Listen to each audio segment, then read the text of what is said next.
नारायण भीमराव गोवे, राहणार मंगळवाडा, जिल्हा समन्वय मनसे।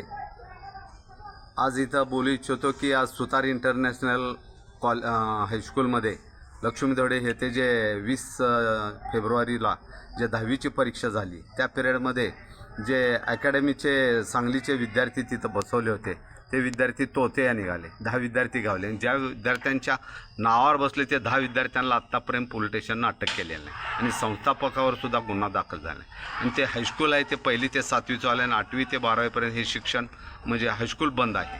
त्यामुळे मी काय केलं की विद्यार्थ्यांना आत्तापर्यंत अटक केलेलं नाही। ते विद्यार्थ्यांना 10 अटक केली तर हे मंगळाचे पोलीस स्टेशनचे API लातूरकर साहेबांनी त्या मोबाईल 8 काढून घेतले होते, नोंद नसताना मोबाईलची काढून घेतले होते आणि हजेरी लावली की त्या विद्यार्थ्यांना त्रास देऊन 5 वाजेपर्यंत सांगली जिल्ह्यातून आलेल्या विद्यार्थ्यांना 5 वाजेपर्यंत दादागिरी करून थांबवून घेणे आणि मोबाईल परत दिले नाही। मग त्यामुळे मी काय केलं, SP साहेबांना हे कळवल्यानंतर SP साहेबांनी काय केलं की ते मोबाईल परत द्यायला सांगितल्यावर ते मिळाले। असे लातूरकरांचे इथं दादागिरी पोलीस स्टेशन, त्यांच्या तक्रारी आज तालुक्यात भरपूर आहेत। तरी इतकं मी आरोपीला आत्तापर्यंत अटक केलं नाही, 4 महिने झाले।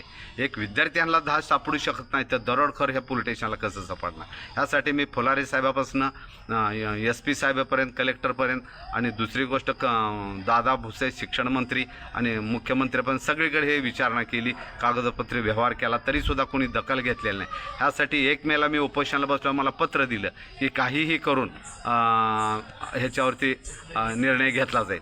परंतु 1 जुलैला सुद्धा मी कोल्हापूरला उपोषणाला कलेक्टर ऑफिसच्या समोर, कोल्हापूरच्या IG ऑफिसच्या समोर कोल्हापूरला 1 जुलैला मी बसणार आहे।